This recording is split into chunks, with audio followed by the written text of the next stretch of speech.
Herzlich willkommen, Peggy und Marco.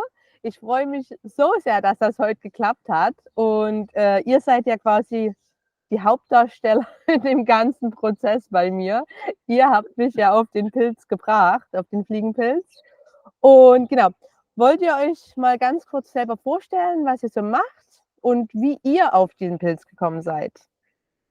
Ja, sehr gerne. Ladies first. Also ich bin Detox-Beraterin und Iridologist. Ich kann mal dieses Wort immer gar nicht aussprechen. Und ich kam Anfang letzten Jahres, also Ende des Jahr davor, kam ich auf den Pilz durch einen Freund. Und es hat mir und meinen Klienten auch schon extrem viel weitergeholfen in vielen Hinsichten. Aber das erzählen wir gleich. Ja, mein Name ist Marco. Ich bin jetzt seit 2007 Unternehmer und vor allen Dingen im digitalen Bereich. Und ja, seit ungefähr 1,5 Jahren nutze ich das jetzt, dieses Tool, also Amanita muscaria. Und ja, also ich kann auch nur Positives darüber berichten. Das ist unfassbar. Das ist wie so eine Art Arbeitsdroge, die man da nehmen kann. Und ja, und es verändert halt auch viel so in der Wahrnehmung der Umwelt. Also man ist viel ruhiger und so weiter. Können wir ja gleich drüber reden, aber es ist nicht nur, also das wollte ich jetzt gerade noch mal sagen, also für mich hat sich das vor allen Dingen gezeigt, wie gut ich arbeite jetzt in Zukunft, also seit dieser Zeit. Ne? Ja, Ja. super, genau. Und dann ist es ja so gekommen, dass ihr in Dahab wart und Mhm. wir uns drüber unterhalten haben und ich war direkt Feuer und Flamme. Mhm. Ich war direkt offen dafür, das auszuprobieren. Aber wie ist das, wenn ihr anderen Leuten davon erzählt? Wie sind da meistens die Reaktionen oder genau? Also die meisten wissen ja gar nicht, dass erstens Amanita muscaria, diesen Begriff kennen die meisten gar nicht. Und zweitens, dass die erste Reaktion ist immer, ja, aber der ist doch giftig. Ja. Ja. Und dann steigt man eigentlich immer ein ins Gespräch und dann kommt dann immer mehr und man erzählt immer mehr und die Augen werden immer größer und dann fangen sie auch an zu googeln und ja. Ich meine, du hast ja dann in Dahab auch alles Mögliche in Bewegung gesetzt, dass wir dort quasi eine Marge hinbekommen haben, weil wir waren uns nämlich nicht sicher.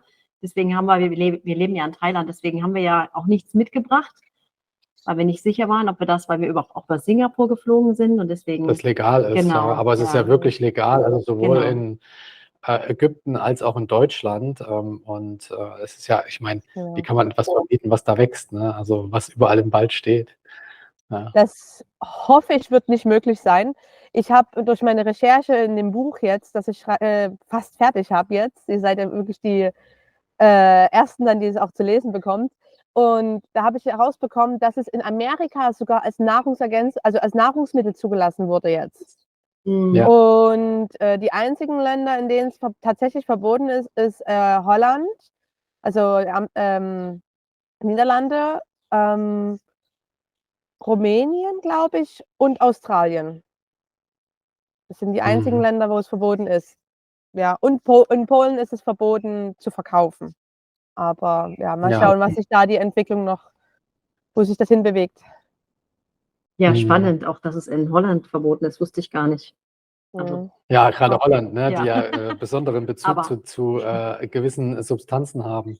Nee, aber Ja. nochmal auf deine Frage zurückzukommen. Wir haben gemerkt, dass es besser ist, wenn man das erstmal im Rätsel lässt. Also wenn man sagt, Amanita muscaria nehmen wir so und so lange und das ist dann passiert und wir haben die und die Erfahrung und du bekommst mehr an deine Herzenergie und du ja, kommst besser durch den Tag, du hast weniger Stimmen im Kopf, du hast bessere Träume. Also, dass wir erstmal diese ganzen Vorteile erzählen. Nachteile fallen mir ehrlich gesagt auch keine ein. Es schmeckt sogar auch noch gut. Also, es ist alles, es hat ja alles irgendwie nur Vorteile. Und dann, wenn Sie fragen, ja, aber ich habe das noch nie gehört und so weiter, dann sage ich meistens, ja, google doch mal nach Amanita muscaria, damit diesen Effekt gibt, dass man selbst sich das erarbeitet und dann ist das so ein Aha-Erlebnis. Und also meine Erfahrung ist bis jetzt, dass es sehr, sehr positiv aufgenommen wird. Also es ist eigentlich bis jetzt, aber wir haben auch ein spezielles Umfeld, ne, mit dir, Mira zum Beispiel. Es sind halt eher Menschen, die offen für sowas sind und die dann sehr begeistert sind. Ja. Ja, Das stimmt, genau. Also ja, für uns hat es ja selber Riesenveränderungen gegeben. Ich bin so Ihr seid ja die kreativ Besten geworden. dafür. Ja, Ja, erzähl genau, mal. genau. Ja, also für mich zum Beispiel als Mama mit 2 jungen Kindern, meine Nerven und Schlafdefizit, die sind überaus extrem.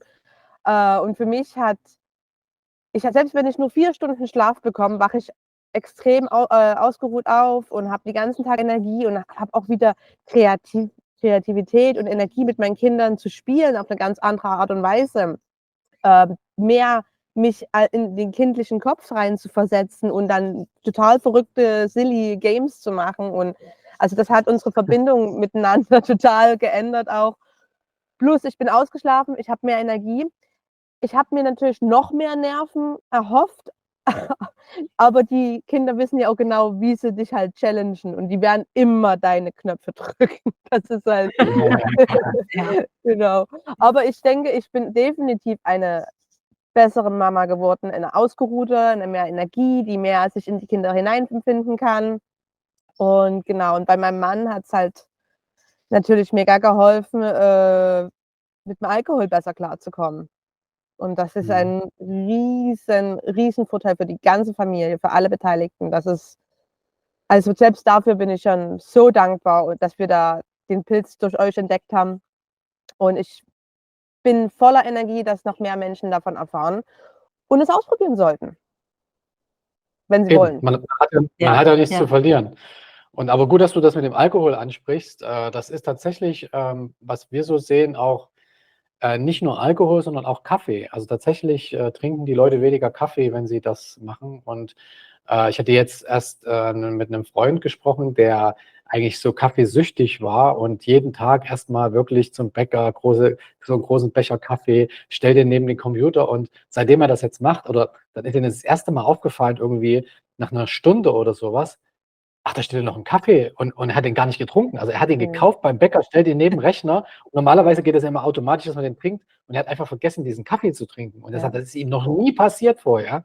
Und Ja. daran merkt man, wie krass diese Wirkung ist, also die man selbst nicht spürt, aber die so im Unterbewusstsein wirklich so gewisse Dinge glättet, wo man normalerweise eben Kaffee, Alkohol, dies, das, Kokosnuss und so weiter brauchte. Und ja, jetzt plötzlich so eine Art mehr im Vertrauen ist, mehr wie soll man so, im Flow ist, ja. Man ist mehr Ja. im Flow. Ja. Man hört sich selbst besser und hört auf die Anzeichen besser. Zum Beispiel, ich habe ja dann direkt voll die Lust gehabt, die Saftenkur mit dir zu machen und die Saftfastenkur zu machen. Und ich habe mich dann so gut gefühlt danach und ich trinke jetzt auch immer anstatt Kaffee halt einen Green Juice mache ich mir frisch.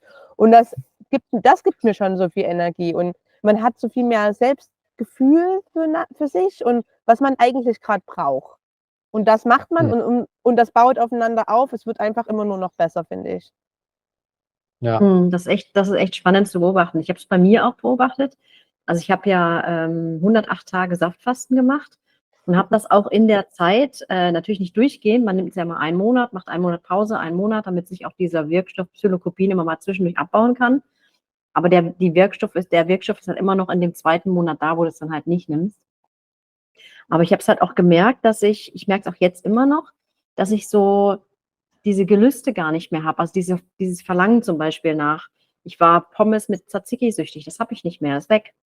Also ich will nicht sagen, dass es schlecht ist, aber ich will auch nicht sagen, dass ich das nie wieder essen werde, aber ich finde es gut, dass ich halt nicht mehr so dieses Addictive habe, ne? Ja. Mhm. Ja. Genau, du hast es gerade eben angesprochen, Pausen. Macht ihr Pausen mit der Ja. Einnahme von Anamida? Ja, tatsächlich, also am Anfang war es eher so, dass wir gesagt haben, wir nehmen es einen Monat und nehmen einen Monat nicht und nehmen es wieder einen Monat, nehmen es einen Monat nicht. Dann ist es aber irgendwann dahin gegangen, dass man ein bisschen mehr ein Gefühl dafür hatte, was man jetzt will und was man nicht will. Und Peggy zum Beispiel hat jetzt eine längere Pause gemacht, also sie hat ja lange gefastet und so weiter und hat es dann währenddessen, also wenn man fastet und halt nicht wie üblich isst, dann ist ja die Wirkung auch stärker. Das heißt also, du hast mit weniger eine größere Wirkung.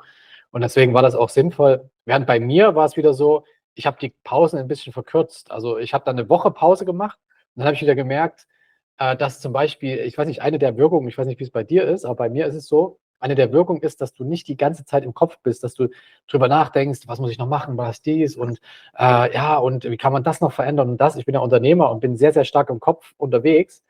Und das ist halt ruhig, das ist einfach weg in dem Augenblick, wo ich das nehme. Und nach einer Woche ist es jetzt bereits immer so, also eine Woche Pause, dann merke ich schon, oh, langsam kommt es wieder zurück. Langsam bin ich schon mehr im Kopf. Also man realisiert es dann erst, wenn man wirklich so plötzlich länger drüber nachdenkt, denkt man so, ach, warte mal, jetzt habe ich mich schon wieder mit mir selbst beschäftigt. Und genau, so dass das halt, also mir macht das ein bisschen, ich sag mal, so nach Gefühl eher, ne? Und trotzdem ist es am Anfang vielleicht zu empfehlen, wenn man noch nicht weiß, wenn man noch nicht dieses Gefühl dafür hat, wie viel, auch die Dosierung, ne? Man traut sich ja dann auch manchmal ein bisschen höher zu dosieren, merkt dann, oh, jetzt spüre ich auch tatsächlich im Bewusstsein etwas. Okay, ich muss wieder etwas runtergehen. Oder eben auch mit den Pausen. Also wenn man das noch nicht so richtig raus hat, dann ist so ein Monat immer ganz gut am Anfang, ja. Genau. Schreibt ihr Journal währenddessen oder allgemein? Weil das ist auch eine wichtige Sache, die wir im Buch ansprechen, dass ein Journal Ja. dabei schreiben einen sehr großen positiven Effekt ja sowieso schon hat und mit den Pilzen zusammen noch alles quasi multipliziert. Mhm. Ich habe es am Anfang gemacht, ich habe es jetzt aktuell lange Zeit gar nicht mehr gemacht, aber ich würde es gerne auch wieder anfangen, ja.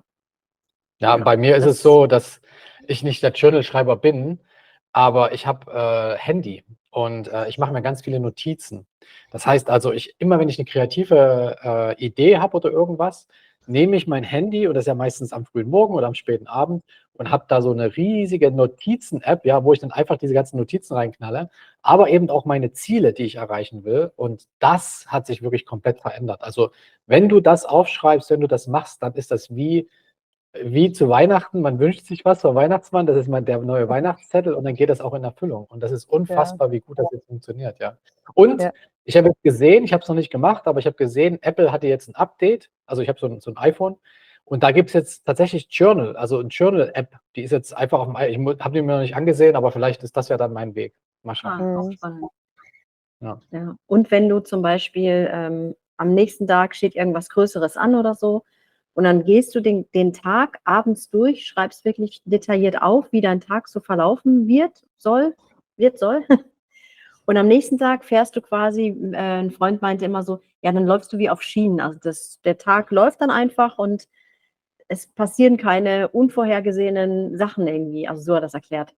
Ja. Genau. Ja, super interessantes Thema und ich bin so gespannt, wo das noch hingeht. Also ja. Ach, eine Frage habe ich noch. Hattet ihr irgendwelche Nebenwirkungen und wenn ja, wie lange hielten die an? Ich hatte einmal, wo ich bei dir in Dahab war, da hast du ja was aus Deutschland bestellt. Und weil es ja während meiner Fastenkur war ich ja eh noch mal sensibler. Aber ich glaube, dass die Pilze, die du bestellt hattest, die waren noch nicht fertig, die waren noch nicht getrocknet. Also eigentlich werden die ja im Herbst geerntet und müssen dann 2 Monate trocknen und dann können die eigentlich erst benutzt werden. Und das war aber dann, ich glaube, mitten in der Phase. Mhm. Und da habe ich gemerkt, es war so ein bisschen wie kleiner Alkoholrausch, also ein Mini-Alkoholrausch, wo ich dann, hui, jetzt geht's aber ab. Also das sollte man nicht machen. Man sollte die wirklich auch die 2 Monate Trockenzeit liegen lassen und dann ist es kein Thema. Dann, ja, du hast, glaube ich, mal ein bisschen mehr genommen. Ich habe mal mit Absicht 8 Ja. Gramm genommen. Also da muss man auch sagen, diese Grammangaben, die sind, also da muss man auch selber rausfinden. Also erstens kommt es auf den Typen an, auf den Typen von den Menschen. Zweitens kommt es auf die Marge an. Also also das ist ja das ist halt einer der wenigen Pilze, die man nicht züchten kann. Ja, die wachsen halt im Wald. Und zum Beispiel haben wir hier auf Kopangan, einfach wegen der Nähe, haben wir eher die Pilze aus Russland, aus Sibirien, während wir bei dir dann die Pilze aus Deutschland bestellt haben. Und das ist schon ein Unterschied, das merkt man schon. Die aus Deutschland sind nicht so stark wie die aus Sibirien, die haben mehr Kraft. Und genau, ich habe dann aber mal mit Absicht 8 Gramm genommen, also aus Russland, was dann wirklich schon eine richtig hohe Dosis ist, wo normalerweise auch richtig was passiert. Habe es aber mit Absicht abends gemacht, sodass, falls irgendwas ist, dass ich mich hinlegen kann und schlafen kann. Und war überrascht, das war das erste Mal, dass also man kennt das ja, wenn man Alkohol trinkt und so weiter, dann ist man betrunken, dann kommt man aber nicht raus aus diesem Betrunkensein. Da muss man die ganze Nacht durchschlafen, um am nächsten Tag wieder fit zu sein. Oder dann ist man immer noch nicht fit. mit dem Pilz, das war so eine Wirkung, die ich hatte. Also es war schon ein angenehmes Erlebnis. Das war nicht so negativ, ja, wie Alkohol oder sowas.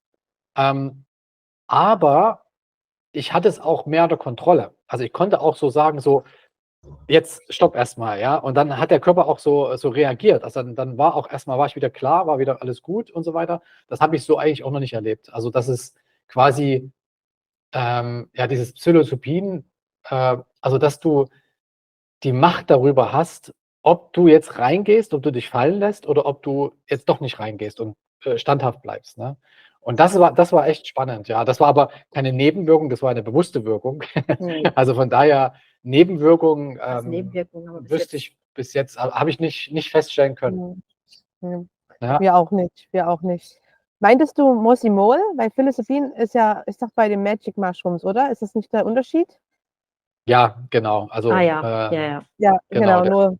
da bist du jetzt viel tiefer drin als wir, wie das fachlich heißt. Wir nutzen es halt nur. Ja. Super. Ja, freut mich total. Und ich habe das Gefühl, die Reise, die geht definitiv noch weiter und hoffentlich für viele andere Leute noch. In Thailand ist es ja aber auch schon, jetzt in Koh Phangan, wo ihr seid, gibt es auch schon viele Leute, die darüber Bescheid wissen. In den USA ist es auch schon ganz Ja. weit verbreitet. Die trinken meistens Tee. Ihr verwendet aber meistens Pulver, richtig? Genau, Ja. wir haben das hier in so einer Dose drin, da ist nicht das drin, was draufsteht. Und dann sieht das so aus. Also wir bekommen immer die getrockneten Köpfe und dann jage ich das einmal durch den Blender, dass es halt Pulver ist, richtig, genau. Und das ist auch sehr, sehr fein. Also Ja, super fein. das ist auch so ein Unterschied zu den deutschen oder was wir in Ägypten aus Deutschland bekommen haben. Das war eher grob. Da hat es noch so zwischen den Zähnen geknirscht, so ein bisschen. Ja. Während das hier, was wir hier haben und dann durch einmal geblendet haben, das ist fast wie Staub. Also das ist Ja. wirklich extrem. Also je feiner das ist, desto besser ist auch die Wirkung. Also das haben wir jetzt in den 1,5 Jahren Erfahrung festgestellt, ja. Genau. Ja, sehr interessant, sehr interessant. Mhm. Ja, genau. Also ich bin mit meinen Fragen jetzt erstmal soweit durch. Habt ihr sonst noch etwas zu ergänzen, was ich jetzt noch nicht angesprochen hatte? Vielleicht als Hinweis, wie man es benutzen kann. Also wir benutzen so für den Anfang, holt man sich so eine kleine Waage, am besten so eine Goldwaage oder so, weil die kann er auch 0, anzeigen. Und dann erstmal mit 0,3 Gramm starten und dann halt gucken, wie man sich fühlt. 0,3 Gramm direkt mit dem Löffel ins Glas rein, abwiegen. Dann irgendwann hat man die Menge dann auch im Kopf. Direkt morgens auf nüchternen Magen. Schmeckt auch super lecker, also schmeckt richtig nach Pilz. Also morgens 0,3 Gramm und abends 0,3 Gramm. Und dann halt, je nachdem, kann man auch langsam steigern auf 0,4, 0,5 und mal gucken, wie es wirkt. Genau. Ja, ein bisschen rantasten. Wie Genau, gesagt, muss ich bisschen das selber rantasten. rausfinden. Und was ich jetzt gemacht habe, ist, Familie kommt zu Besuch und ich habe jetzt tatsächlich mal Tropfen, also das Ganze in Tropfenform bestellt. Und ich bin mal gespannt. Also wir haben es jetzt einmal getestet. Das heißt, das sieht aus wie früher diese Nasentropfen, die man hat mit so einer Pimpette drin quasi, ja. Und da ist es so, das muss man ganz, ganz fein dosieren. Also es ist sehr hochprozentig sozusagen. Und ich glaube, ein Tropfen wäre so wie diese 0,3 Gramm, die wir jetzt nehmen. 2 Tropfen ist dann schon, dass du es ein bisschen spürst. Und bei 3 Tropfen, dann kommst du auch schon, also das ist sehr hoch dosiert quasi. Ich weiß nicht, ob das besser, schlechter, gut, weniger gut ist. Ich will es jetzt einfach mal testen. Und wie gesagt, in Deutschland ist es ja komplett legal, deswegen haben wir es aus Deutschland jetzt hierher bestellt. Hier produziert es leider niemand und bin mal gespannt. Das kommt jetzt übermorgen oder so an. Ja, super. Dann können wir da nochmal ein Update zu machen. Genau. Ja. Das wissen wir mal. Ja.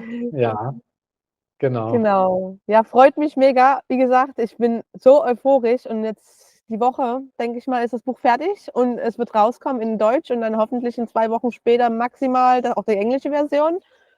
Mhm. Und ja, ich bin gespannt, wie viele Leben das doch auch verändert. Ich freue mich mega drauf. Ja, aber ich meine, du bist ja auch das beste Beispiel dafür, ne? Ich meine, du hast den Pilz genommen, hast jetzt dann direkt dich hingesetzt, hast dieses Buch geschrieben. Wie lange hat das jetzt gedauert? Keine Ahnung, 2, 3 Monate? Ja, Weil das muss man ja auch erstmal hinkriegen, in der kurzen Zeit, als Mama auch noch, mal eben so ein Buch auszustampfen, ne? ja, Mhm. das stimmt. Also meine Kreativität, wie du aber auch schon sagst, man denkt gar nicht so viel drüber nach, aber die Gedanken fließen einfach und man hat so viele Ideen und es fühlt sich einfach richtig toll an. Ja. Stark. Genau. Schön. Sehr schön, dass das dein Leben so positiv verändert hat und ich freue mich mega auf dein Buch. Ich bin Ja. gespannt. Ich werde es auf jeden Ja. Fall lesen. Und Ja. vielleicht kommt ja dann noch ein Online-Kurs raus oder was anderes. Also würde Ein mich sehr freuen. Journal. Ein Journal Ein kommt Journal. noch Oh mit ja, raus. sehr, Ja, sehr geil. Ja. habe ich mir auch Cool. sehr viel Gedanken zu gemacht und da kann man genau festhalten, wie man sich gefühlt hat, wofür man dankbar war heute oder morgens füllt man kurz aus, was die Pläne sind, was man vorhat, was die Ziele sind, die Wünsche und dann auch die Cool. Schlafqualität, wie die war, ob man tief geschlafen hat oder wie erholsam es war, ob man geträumt hat, wie man geträumt hat. Und das schließt man dann alles dann in der Wochenübersicht, machen wir dann nochmal. Da geht es dann mehr um die Selbstfürsorge. Hat man meditiert, hat man genug getrunken, hat man sich gut ernährt, hat man da nochmal das einschreiben und das fasst man dann im ganzen Monat zusammen und sieht dann in der Tabelle, wie die Steigerung hoffentlich war in den ganzen Lebensqualitäten und genau. Ich bin sehr gespannt auch. Ja. Voll gut. Richtig gut. Mega. Ja, dann Ja. super. Dann fangen wir mal regelmäßig an mit Journaling dann. Genau. Mit dem Buch. Ja, ich jetzt mal, für mich selber, ich möchte es gern in der Hand haben. Für mich ist Ja, das ja, zum ja, Beispiel ja. am Ist auch Telefon nichts. besser. Ist Ja, auch besser. Ja, ja. genau, super. Ich Schön. freue mich. Vielen Dank für eure Zeit und wie gesagt, vielleicht machen wir dann nochmal ein Update, wenn es da neue Infos gibt mit dem Tinktur. Und genau, dann ganz, Sehr ganz, gerne. ganz, ganz liebe Grüße nach Kopenhagen und hoffentlich sehen wir uns da bald mal, wenn ich Ja, wieder wäre Ja, da auf schön. jeden Fall. Sehr schön. Dankeschön und viele Grüße zurück nach Dahab. Danke, danke. Danke. Tschüssi. Ciao.